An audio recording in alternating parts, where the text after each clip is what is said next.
En fait, personne ne voulait le faire. Mais regardez, il se passe un truc quand même intéressant à propos des transferts, justement. En Île-de-France, on est saturé au niveau des réanimations. Alors, on peut se demander pourquoi.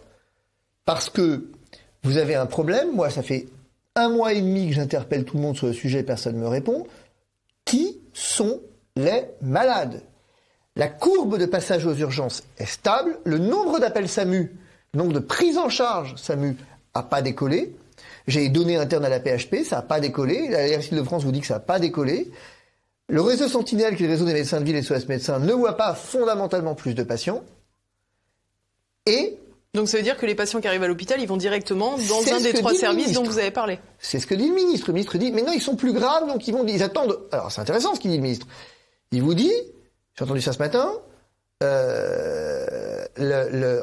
il disait, les patients sont plus graves, ils attendent de domicile, puis ils parlent, poum, ça tombe en hypoxie heureuse et du coup ils sont transférés. Ok. C'est pas corrélé par les chiffres. C'est pas corrélé par les chiffres. Les chiffres de passage SAMU n'est pas. Oui, parce que du coup, s'il est en hypoxie, forcément, il se promène pas tout seul pour arriver à l'hôpital. Forcément. Il y a des chances. Forcément.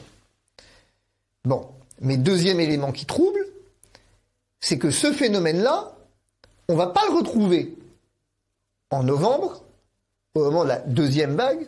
On va pas le retrouver, on va avoir une incidence extrêmement élevée, mais on va avoir un nombre de passages d'urgence et un nombre de passages SOS médecins qui, lui, a considérablement augmenté à cette époque. Ce qu'on ne retrouve plus aujourd'hui depuis 1 mois et demi. Ça fait 1 mois et demi que je scrute le réseau Sentinelle.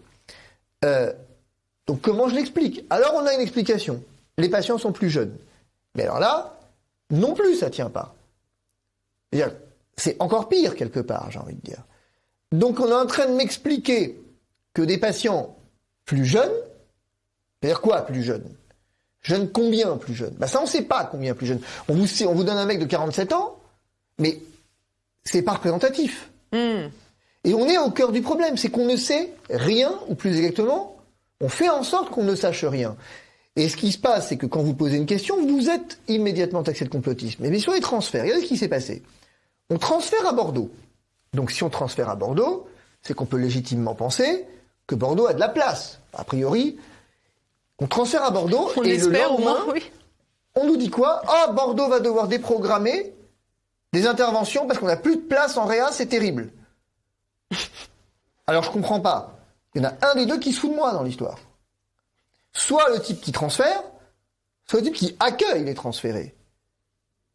C'est ça le cœur du problème, si vous voulez.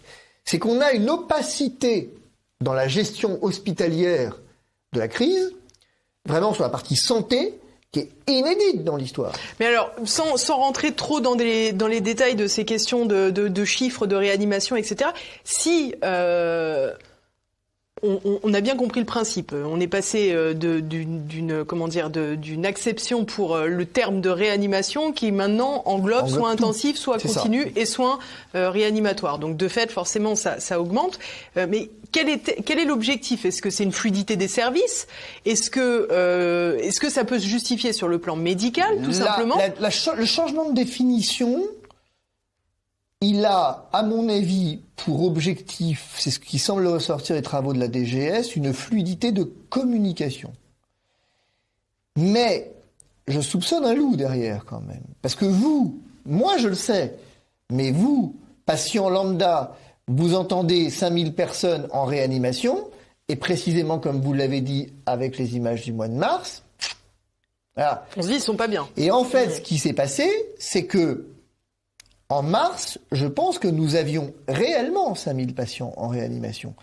Et même plus d'ailleurs. Mais parce en qu'on réanimation sens strict, j'allais dire. Parce qu'on intubait tout le monde, parce qu'on s'était planté, qu'on intubait tout le monde.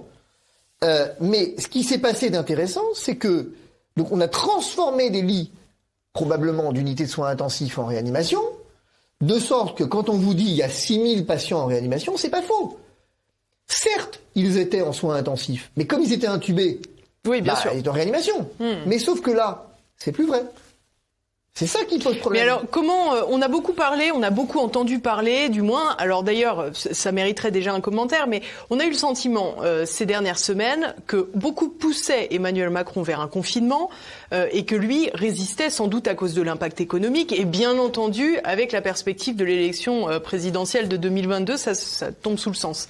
Alors de deux choses l'une, soit Emmanuel Macron n'apprécie pas vraiment le principe du confinement, soit, en tous les cas, il a tout à gagner, de toute façon, à faire savoir qu'il est opposé au confinement. Donc, à vrai dire, on ne peut pas vraiment savoir ce qu'il pense en son fort intérieur. Il n'en reste pas moins que, pour faire pression sur le président, c'est pratique, ce que vous nous expliquez. Dans l'hypothèse où c'était raisonné. Et certains commencent à dire que c'est ce qui s'est fait. Rappelez-vous le professeur Perromort sur CNews, qui est chef de service et qui vous dit que on lui dit que finalement des pas contents, des mécontents chargeraient, j'ai employé cette expression, des mécontents chargeraient les services de réanimation, donc au sens large, pour manifester leur mécontentement. Et il y a un truc qui est assez quelque chose d'assez troublant quand vous regardez les courbes à la PHP en tout cas en Île-de-France. Emmanuel Macron vous explique qu'il ne confinera pas, il y a quelques semaines maintenant, et vous avez dans les jours qui suivent une augmentation linéaire, brutale, des réanimations, avec un décrochage de l'hospitalisation conventionnelle. Et c'est de là où vient la théorie, c'est à partir de ce moment-là, où on a commencé à dire, les patients sont plus graves, et vont directement en réanimation. C'est de là que ça naît. Avant, on ne l'a jamais tellement entendu, en fait. Avant, on a entendu qu'il fallait se confiner parce qu'on avait une troisième vague, parce que machin. Mais Emmanuel Macron avait dit, rappelez-vous cette phrase, tant qu'on a des vaccins dans les frigos, on confinera pas. Voilà. Et parce que pour lui, la stratégie de sortie de crise, elle était une stratégie vaccinale. Or, on assiste, je le crains, c'est une question ouverte, n'assiste-t-on pas à une prééminence de quelques patrons de service animés à des fins politiques peut-être, quand vous en avez certains qui déclarent d'ores et déjà qu'ils seront candidats à la primaire de la droite, et qu'ils sont ultra médiatiques. Pour parler clairement, de qui vous... De Philippe Juvin.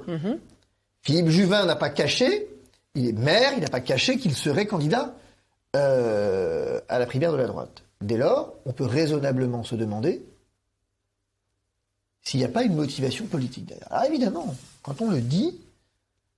Complotiste, fasciste, ce que vous voulez, complotiste. Moi, j'attends toujours une explication sur les lits de réanimation en soins intensifs, et j'attends toujours une explication sur pourquoi est-ce que j'ai une augmentation brutale des lits de réanimation.